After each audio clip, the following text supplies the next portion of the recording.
everybody. Thank you for coming to our session. I would like to introduce Dr. Alexey Peshlovsky. First time I ever said it. He has a company that makes ultrasonic equipment and nano stabilizers for, for companies to make their own nano emulsions or liposomes. So obviously I don't understand this. We're going to turn the mic over to Alexey and let him tell us about it. Thank you.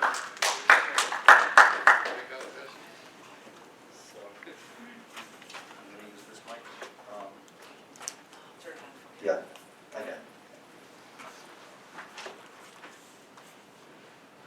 Good afternoon, and many thanks to the organizers for the opportunity to present. The title of the talk is Why and How to Make Cannabis Extracts Water Soluble. And water soluble is in quotes. And that is because it is technically incorrect. From the chemistry perspective, water soluble means able to separate into individual molecules or ions in the solvent, in this case in water. A molecule is the smallest particle of a given substance, and if you alter the molecule, it's going to be a different substance. So a substance has to separate into individual molecules to be soluble. Now oils don't do that in water. Water is not able to dissolve an oil. And cannabis extracts are oils. So you can't really make them water soluble without altering the molecule. And if you alter the molecule, they will not be the same substance anymore. So technically, people like to say water soluble, but it's technically untrue. What you could do, though, is make them water compatible, which is a better term, and make them appear and behave as if they were water soluble for all intents and purposes. It's essentially the same thing, but technically it's important to remember the difference because it does show up in certain situations. What did I do? Oh, I know what I did. Very briefly, our company offers equipment and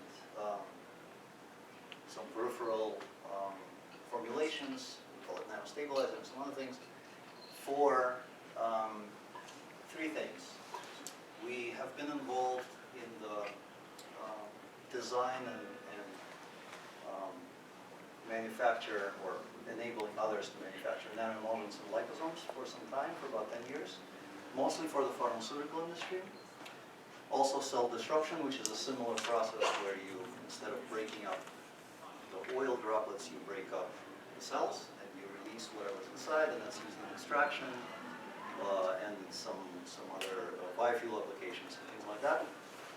And then we have other applications that wouldn't be relevant to this talk, like degassing and alternative fuels.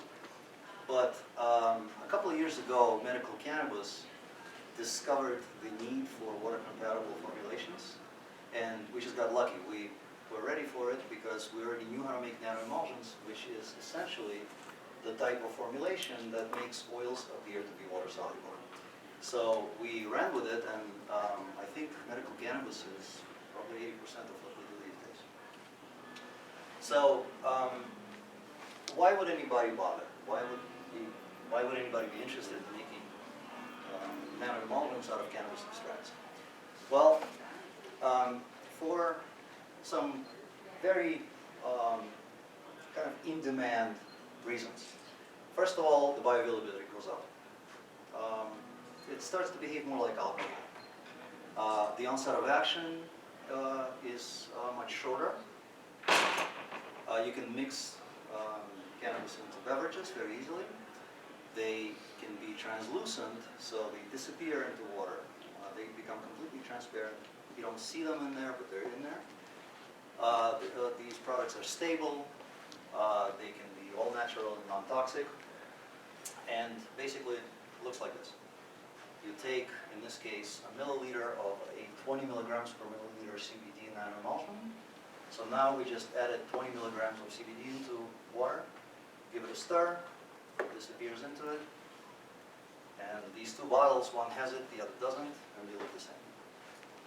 So this is a visual demonstration, but also has all these functional benefits.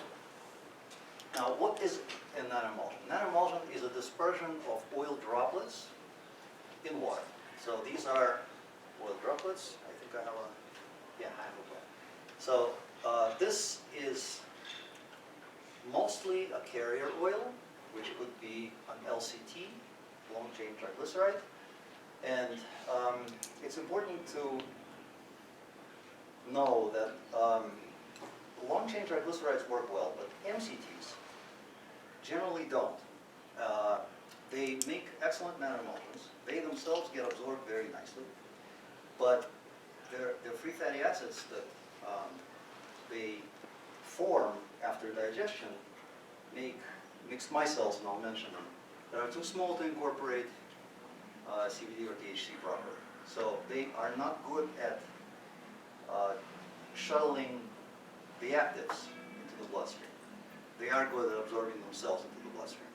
So carrier oil could be some sort of a long-chain triglyceride, olive oil, coconut oil, or something similar. You need a bioactive, obviously, THC, CBD, whatever. It could be something entirely different. And that's inside there dissolved in the oil. You need surfactants. Surfactants are these little molecules sticking to the surface. Surfactant is an amphiphilic substance that likes both water and oil. It has a head that's hydrophilic, and that's something that likes to stick out into the water, and it has a tail that's hydrophobic, and that goes into the droplet. And they sit on the surface, they stabilize that surface, and they make sure that the droplets don't coalesce, come together and form bigger droplets, eventually separating the nanoemulsion into phases of oil and water, which is what would happen if you just stirred oil into water. It's good to add some very basic preservatives to slow down the microbial growth or stop it. It's also important to sterilize them after they're made. This is kind of open for debate, what to call a nanoemulsion. Very technically speaking, anything that's smaller in terms of droplet size than 1 micron, which is 1,000 nanometers, could be called a nanoemulsion, and some people do that, but those formulations aren't necessarily stable. So a stable nanoemulsion is a nanoemulsion with medium droplet size below 300 nanometers. That nanoemulsion would be white. It would look like milk. Milk is an emulsion. So things that look like milk could be emulsions. Now, for this nanoemulsion to be translucent, like you saw in the previous slide, the droplets have to be well below 100. All of the droplets have to be well below 100. So it should be centered around maybe 60, and the distribution should be narrow. And that's because the shortest wavelength of visible light, blue light or violet light, that's about 400 nanometers. If an object that is in the wave of a wave trying to propagate itself is much smaller than the wavelength, specifically smaller than a quarter wave, then the wave will kind of go around it and recombine and just keep going unobstructed. But imagine an ocean wave and a rock. So if you have a rock in the wave of a wave and the rock is as big as the wave, it'll just bounce off, right? Or scatter. But if it's much smaller than the wave, it'll just kind of go and recombine. That's what happens with light and these particles. These particles are too small to scatter light. So the light starts to travel through, and the formulation becomes translucent. Now, ideally, these droplets should be around 10 to 20 nanometers. And this is for the bioavailability increase reasons and basically functional reasons. Now, nanoemulsions are not the only water-compatible formulation types. First of all, there's a macroemulsion. That's just an emulsion. If you take oil, water, some soap, and whip it up, you're going to get get something that looks like milk, but it'll separate. So unfortunately, these are useless. They separate over time, and they don't really improve the functionality of cannabis. Microemulsions used to be pretty popular in the pharmaceutical industry before nanoemulsions came in. So microemulsions are made without shear. You don't need any special equipment. What you do need is a lot of surfactants, generally harsh surfactants. You have to optimize these surfactants in a certain way to modify the properties of the water to an extent that that resulting mixture will kind of be a solvent for cannabis, for the extracts. So it's not exactly an emulsion really. It sometimes forms droplets, sometimes it's just kind of like a continuous system. It's thermodynamically stable, which means if you don't touch it, if you don't do anything to it, it will be permanently stable. However, if you change pH, temperature, dilution, something else, it may easily separate. So it's kind of a difficult system to work with, and it has a lot of surfactants, and those surfactants are generally very harsh, so not ideal. Liposomes. People really like to use the term liposomes. Liposomes are great. You know, they're nanoparticles. They're very useful in the pharma industry. They're used for many different things. They're just not appropriate for cannabis extracts. And that's because liposomes have water on the inside. Then they have a membrane, a lipid bilayer, a phospholipid bilayer, and then they have water on the outside. So this picture is a schematic, it doesn't really represent, but most of the volume inside is water. So if you wanted to load this with cannabis extract, it would have to go in the skin. And that's not a lot of volume. So the loading factor is very low. And these basically are designed for something else. They're designed for water-soluble drugs, like vitamin C. If you want to slow it down, you would put it inside here, and then you could put something into the liposome to make it look for certain target zones, organs. So it's a great method, just not for this. I don't know why people use that word so much for liposomal nanoemulsions, I haven't heard. It's like square triangle. But anyway, they're wonderful, just not for this. And nanoemulsions are free from most of those limitations. They're very small, they can be made very small. They're stable. They have a very good loading factor. They help with bioavailability and onset of action that I'll show a little bit later. The only thing is they require special equipment. They require very high shear equipment such as an ultrasonic, high amplitude ultrasonic processor. And they also require surfactant, but the amount of that surfactant is much, much less than, for example, here. And the surfactants could be mild. Now, let's talk about delivery. So these are four main delivery methods. Oral, which is when you swallow a capsule or an edible. Pulmonary is when you smoke, or dab, or vape. Transmucosal is when you put something under your tongue and it just goes through directly to the bloodstream that way, or intranasal, ocular, or rectal. And transdermal is when it goes through the skin. Topicals don't go into the bloodstream, and transdermals do, or as much as they can. So there are serious disadvantages to each of the existing methods. And I'm going to make the case that nanoemulsions can help essentially with each one. So orals, everybody knows, low bioavailability, very delayed onset. If it's recreational, then a typical case would be you swallow a dose, nothing happens. After an hour, you get annoyed. Maybe after an hour and 15, you start to maybe feel something. You didn't take enough, maybe. You take another dose. After 3 hours, you are orbiting the moon. Right, and also it depends on what you ate. If you didn't eat, it's not going to hit you. If you did, then it better be a fatty meal for a reason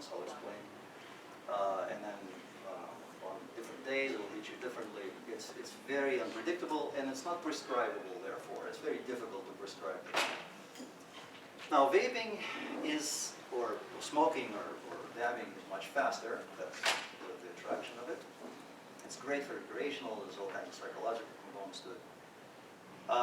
But it's not for all patients. Not everybody wants to vape or dab or smoke. It's harsh. Also, it's somewhat unpredictable because you exhale, and everybody exhales differently. So it's also hard to prescribe when you don't know how people are going to hold it in and exhale, what their lung capacities are. Sublingual and other transmucosal methods are somewhat inconvenient. They're fast. They have a lot of advantages. But it's hard to hold something under your tongue and not swallow, or not let saliva wash it down. And if it does, and it always does a little bit, and differently for everybody, it crosses over into digestive absorption now, which has all these other problems. And then transdermal is, when it's topical, it's necessary because that's what you're trying to apply. But if you're just trying to get into the bloodstream, there are much better methods and faster and more complete methods of getting there. Now, with nano emulsions, well, digestively, you could just make a beverage. And frankly, I would stop right there. Consider alcohol. You could vape alcohol. Yes. You could do something else. You could put it under your tongue, but why would you? Just have a drink and just to relax, right? So, if this gives you what you want, which is fast onset, good bioavailability, predictable dosing, then you're good to go. And it does, as far as we know. Now, if you really wanted to go through your lungs, for example, you want to do something local with your lungs, then nanoemulsions can be nebulized. Little ultrasonic devices will make what looks like vapor out of them, and that can be inhaled. Sublingual, instead of using alcohol as your base, you could use water as your base and make a tincture and put it under your tongue if you must. So this could be milder if there's no alcohol, if it doesn't hurt you, doesn't burn you, and it works very well. Dr. Shea talked about this yesterday, and I think they still have some samples there. Nanoemulsion. And transdermal, there is a formulation called Nano Emulsion. You can make a nano emulsion and then gel it. Add a substance to it that makes kind of like a clear cream from it, and that can be put on skin. And because it's water compatible, it travels into the skin better and through the skin better. Also, small particles fit better. Now, let's talk about translucency a little bit and how it relates to the droplet size. So, smaller droplets translate progressively to translucency. This is a nano emulsion. All of them are stable. This is a nano emulsion with 177 nanometers. It's milky white. At 79, it starts to get translucent. You can't quite see the text, but if you dose this into a larger amount of water, it would be somewhat cloudy, but more or less translucent. At 50 nanometers, it's more translucent. At 34, you can see through it. At 31, you can pretty much see through it very well, and it's borderline transparent. At 10 nanometers, it's even more transparent, and when you dose it, it's completely transparent. Now, we unfortunately don't have bioavailability data. We're working on it now. But there is evidence from other actives which can be correlated with the droplet size. So this is a study done with vitamin E that was delivered as a macroemulsion. So this is a micron, 1.3 micron size, and it peaked at 3 hours, and bioavailability was low. When the same thing was formulated with a smaller droplet size, still big, but smaller, it also peaked at 3 hours, but bioavailability was higher. And then as it got into the nano emulsion range, it both increased in bioavailability and became faster. Now, if it was 10, it's very likely that it will be faster, and that's what we're working on right now. And 10 is what we make. This is one of the products made with our processors and formulations. You can make 10 nanometer, in this case CBD, full spectrum extract for green and CBD isolate for orange. Now, why is it faster and why is it more bioavailable? Very briefly, this is why. When you first bring fat into your body, it comes in as large drops and it gets emulsified. These are large drops, but they're much smaller than the original drops. They're about a micron, maybe a bit more than a micron in size. This happens in your small intestine with the assistance of phospholipids and bile salts. And then the free fatty acids get released by digestion, triglycerides get digested, and you form what's called mixed micelles. Now, if you have a bioactive that came together with these oils, this bioactive, THC, CBD, will get incorporated into these mixed micelles.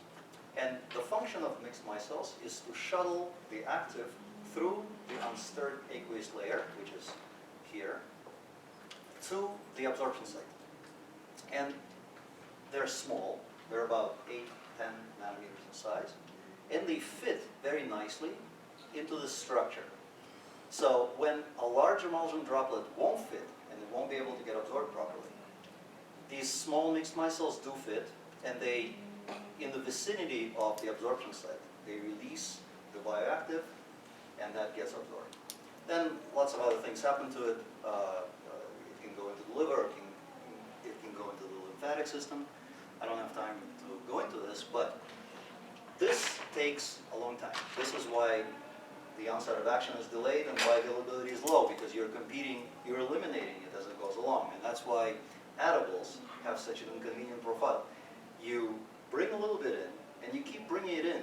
You're already feeling it, but more is still sitting in your stomach, and you keep bringing it in, and so it's never flat. Now, if you brought this in directly, you would skip this whole process. It would just all get absorbed together, and this is what nano emulsions are. These are 10 nanometer droplets, which is what nano emulsions provide. So you skip all this prep, and it becomes kind of like sublingual, except in your stomach. And stomach is how you're meant to bring things into your body, really. This is a processor that we offer, and I wanted to show you very quickly. Maybe you don't have time for mechanisms about how exactly this works, but Maybe three minutes. Okay, it works by what's called ultrasonic cavitation. This is a horn. It's a functional part of the processor. It creates cavitation, which is a formation of vacuum bubbles, tiny vacuum bubbles that grow. They have nothing inside vacuum, and then they implode, creating microjets. This microjet hits whatever is near it and breaks it into pieces. So they'll hit bigger drops and make smaller drops out of them. And it's important when you scale up to maintain what's called ultrasonic amplitude, which corresponds to the intensity of this cavitation. And we offer small, medium, and large systems. Smaller systems are not for production, they're R&D. Bigger systems, bench scale system can make 25,000 doses an hour. Bigger system can make 200,000 doses an hour, so you can really produce a lot of product. It's not for personal use, it's business to business what we offer, but we can enable a company to produce a line of product with a single process. We also offer what's called nano stabilizer, which is the rest of the formulation. Carrier oils, all surfactants, all in one jar, all kind of set up for you so you don't have to do your own R&D. This video shows what it looks like. This is basically where I was driving to. So there are two things going on, and I'll animate this in a second. This is a flow-through processor. The horn that I was mentioning is in here. It's a flow cell or reactor chamber. So it premixes here, it's going to flow through the chamber and out and recirculate that way. And we have a light behind this hose. And this is kind of a shot towards the end of the video. But when I started, you'll see there's no light coming through in the beginning. But as the droplets become smaller, it starts to become translucent and it looks like magic. This is the same experiment done in the batch mode in a beaker, only just so you can see what's going on. And the timing is different. This is actually much slower, but I accelerated the video, so I matched the times. This is what it looks like. So in the beginning, you don't see through this, and you don't see the horn inside. And as the time passes, you can start seeing the light, and here, you start seeing the horn very slowly. But here it is. So this is a substantial amount of oil in water, which at the end will essentially look like a solution. And at the loading of about 50 milligrams per milliliter, each milliliter is 5 doses, if 10 milligrams is a dose. So there's a lot of product in here, and there's a lot more in here. And with this, I'll take any questions, and let's drink some Nano Emulsions. You said bioavailability is increased, you didn't have numbers? No, I don't have numbers, unfortunately. We're doing it. Do you have ideas? Yes, yes, I do, and I actually have numbers, just not here, but not for cannabis. Bioavailability increase, in this case, actually belongs to the delivery vehicle rather than to the substance that you're delivering. So it roughly ends up being the same for everything. And that is about a factor of 5 to 10. Some people claim 10. I think it's a bit ambitious, too ambitious. 5 is reasonable, and I think it could be about 7. So 10 milligrams of a nano emulsion is a lot. You take 10 milligrams of THC, nano emulsified, on an empty stomach, followed by a little bit of food. It's a strong dose.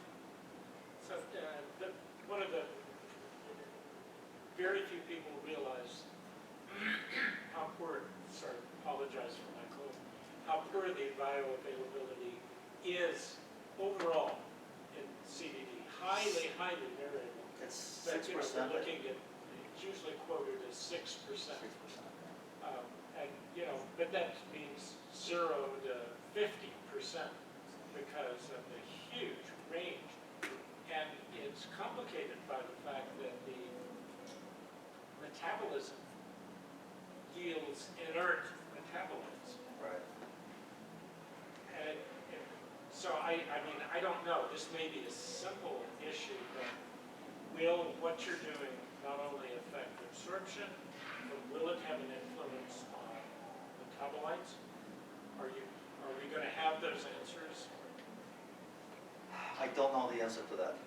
This obviously needs a lot of research, but what seems to be possible to do is direct the actives into the bloodstream and liver right away. So get the first pass effect and maybe delta 11 THC therefore, or bypass the liver. I'm sorry. So One more time.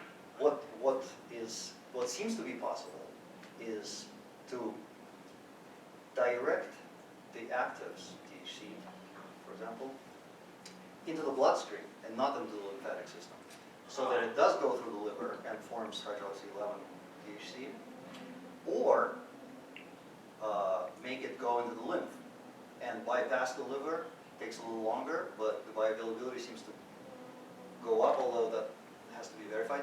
So there's a lot of control, because if you take an edible on an empty stomach, it won't get in. You need fats to bring it in. You need chylomicrons in your absorptive cells. It has to get there, and that's going to send it to the liver. If you don't have chylomicrons, if you don't have the fat, you won't form mixed micelles. So it'll never get to the site. It'll never get absorbed. You'll just eliminate it. Bioavailability is nothing, right? With nano emulsions, it's not so. You don't need micelles. You already have it. So you can bring it into the absorptive cells where you can not have chylomicrons because you don't have any fat. So they have no other place to go but directly to the blood. I think it's the only way, potentially, to bring things into the blood only digestively. Oh, I agree. And I think the lymphatic issue is a key issue that needs to, you mentioned high-fat meals. I'm not sure if everybody caught, why that's important and why the lymphatic system is a way of bypassing first pass effect. Yeah. But we need the numbers. Yeah, oh, everybody does. We do too, and we're working on it now. Hopefully, I mean, maybe next time this happens, I'll have it. Yeah. Why not? Yeah. Couple of questions. Why did you make a point, and you even had a little animation that you have to drop the nano emulsion into another body of water? Can't you just consume the nano emulsion you made? Yeah, And you don't- second question is, second question is, how do you deal with the stability of these nano emulsions since they're not thermodynamically stable? Right. So the answer to your first question is no, you don't. You could just have it directly, but it's generally pretty concentrated. So if you want to put a couple of drops, 4 drops. 4 drops for 50 mg per mil is generally 10 mg. So you could do that. You could put that under your tongue. That'll work. As far as stability, they are kinetically stable. Kinetically stable is, imagine that you have a shelf and you put a book on that shelf. It's stable on that shelf because it can't get out. But if you remove the shelf, it'll fall down. So thermodynamically stable in this system within the room would be on the floor. There's no lower place. Theoretically, if it's here, like this thing, is not thermodynamically stable. It's kinetically stable though, because it can't get out of the situation unless I push it. So nanoemulsions sit in a very nice pocket and they can't get out of it. It's very difficult to break them. We're working on water-based extraction of cannabis now because we can make cannabis believe that it dissolves in water. So we replace the solvents and we're working on just doing it with water, which would be wonderful, another thing that I hope to be able to present soon. And we are able to extract. But we end up with a nanoemulsion that's very difficult to break. It's the inverse problem. So that answers. So they just are stable? They're stable. They're kinetically stable. Not thermodynamically. Go ahead. How does it change the time that it's effective? So it hits you faster, but then how long does it last? Yeah, so we have anecdotal evidence from people who make THC products, and there's a lot of evidence. So it comes in after about 15 minutes, you start to feel it. After half an hour or so, it's at the maximum. Then it's flat for about 3 hours and then drops off. Just like Sublingual. sublingual or just like whiskey or whatever, alcohol. Glass of wine, it does the same. What about long-term stability, shelf stability, sensitivity to light, sensitivity to heat? All cannabinoids are lipophilic naturally and therefore also subject to degradation and oxidation. So when you change into the water-soluble formats, you increase the shelf stability, temperature stability, light stability, or have no effect or decrease it. Yeah. So light stability decreases because it's transparent. So light can access everything. So these things have to be in dark bottles. Thermal stability, we don't notice pretty much any effect of temperature. And we're talking about the chemical stability of the active, not of the nanoemulsion itself separated, right? So light is a problem. Heat doesn't seem to be. Oxygen probably would be, but ultrasonic processing degasses liquids. It's just an interesting side effect. So the oxygen content of nanoemulsion is pretty low, and if you keep it closed, In a closed seal container, Yeah. maybe with some nitrogen in it. that would be probably better. But we have nanoemulsions that were made half a year ago, and if they're properly stored, not even in the fridge is probably better, but it doesn't seem to be necessary. Right, and then the last thing is, what would would THC degrade to CBN in a water-soluble setting? Would it be more than typical, less than current? Any data on that degradation process? No hard data, but light makes CBN out of it. Yeah. And so that does increase if you allow light. One other thing that happens is microbial action. Wait, I love liposomes. Huh? Microbes love liposomes. They love water and whatever fats are swimming in it, and if there are some phospholipids for them to eat, they love that even more. So these things, luckily, can be sterile filtered. They're so small, they fit through 220 nanometer filters very easily, and you have to sterilize the container. And if you sterilized everything and there's some preservatives there, they last. If you didn't, in a week, there's going to be stuff floating in it and very happy fungus getting high on your product. So that is a problem. So it's a real industrial process. It's not make it at home for yourself and your friends. You could make it at home the same way, just buy a syringe filter.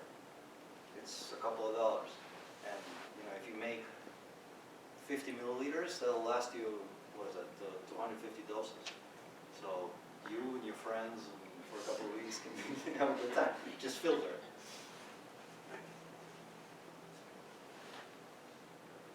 You were saying that once it's absorbed, that it releases the active compound. When thinking about using it for cannabinoids, where is it mainly being released? I can follow it. So yeah, the question was, where is it released in the body? So we follow it only until it's in your bloodstream or in your lymph. After that, it just becomes like anything else. But when does it release that compound? When? So Where? because it goes through the stomach. If we're talking about digestive absorption, it's the same thing as if you consumed an edible. Just the profile is different. But if you consume an edible with some fat, it'll go into the lymphatic system, and Nano Emulsions also will do the same. If you didn't have any fat, then at least theoretically, and we still have to study this better, but they go into the bloodstream, not into the lymphatic system, because there are no chylomicrons present on an empty stomach. So that goes into the bloodstream, which goes into the liver, and then follows from there. So it gets a first pass effect, and some of it metabolizes into hydroxy 11, and then it just stays in the blood, and then it goes wherever those things would normally go. So in that way, it behaves more like a sublingual, except it enters in a different place. Is there, I've been told that kind of liposomal encapsulation on a nano size is really good drug Can't hear delivery. you. Sir, can you? It's a very good drug delivery system to get it inside the cell. But with cannabinoids, the receptor sites are on the outside of the cell, so that's where I was wondering, when does it release the active? Yeah, I remember you asked that question Yesterday. yesterday. Yeah. So this assumes that the entire liposome is in the bloodstream, and that is not necessarily, well, probably not at all true. Sir, what was the question? The question is it better, well, I think I'm going to rephrase it. Does the fact that it's in the liposome affect how it functions and where it goes in the blood? But that assumes that the entire liposome or Nano Emulsion droplet is in the blood, but that's not so. All it does is it brings it to the absorption site. After that, it's on its own. Your delivery vehicle is done. Now, if you did this sublingually, then maybe. And I don't know the answer to that, but possibly sublingually, the entire thing can go in. And then if it's a liposome, well, no, liposomes are just not the right delivery. I think she's asking when does it release the cannabinoid? Well, yeah. So I don't know the answer to that if the entire thing is in, because I don't even know if that really happens. The only way I see it happening is if you did it sublingually. And if it does go in completely, then there are some cool things you can do to it. I think that you can actually design for it to go to certain places. There are some interesting chemotherapies that are done this way. Liposomes, but Nano Emulsions can do the same. They have the same kind of outside, so you can incorporate compounds that force them to go to certain places. Would that be based on size? This is beyond what I know. Is there a range of emulsifiers that you can use? Is there some flexibility there, or is it pretty specific? No, there's a lot of flexibility. There is a lot of flexibility, but you are limited by other things. For example, you might not want certain emulsifiers in your body. So polysorbates are wonderful. They work really well, but they don't taste very well, and not everybody wants them. There's a good emulsifier if you don't want to optimize the entire formulation. It's a product called Q Natural. It's a Quilaja saponin tree bark extract. It's natural. It won't get you to translucency. You can make white nanoemulsions, but they will be stable. Droplet sizes we're getting with that are about 110 nanometers. So it's not bad. And it's all natural. It's a bit bitter, but that's just the taste. And there are many other things that can be used. Easy question. My wife went into a dispensary unaccompanied. So she's learned to leave me at home. Because they, as soon as I come in, they all duck behind the counter. And she bought some CBD water. And I said, you bought what? Is what she bought a result of this process, or is the CBD water that everybody in Portland seems to, put on their breakfast table, is that a different process? So we have a lot of customers that buy our products and make CBD water and THC water and So CBD is beer. this process? So it's possible that it is, and there are some alternative ways to get there, so it's possible that it's not. I don't know what you bought. You don't know. Okay. I've heard with the CBD water, if it's in plastic containers, that the CBD or whatever cannabinoid has a tendency to stick to the Yep. bottle. Is that true? Yes, that's true. It's true, and there are ways to deal with it, but it's a known problem. What type of preservatives are you using? You can use anything that you like, actually. Good ones are potassium sorbate or sorbic acid, for example. They're used in wine, or sodium benzoate. Sorbic acid is good because it dissolves in oil more than it does in water, and sodium benzoate goes in water, so you can have a little bit of, a little bit in oil, a little bit in the water, so you're protected. But there are many different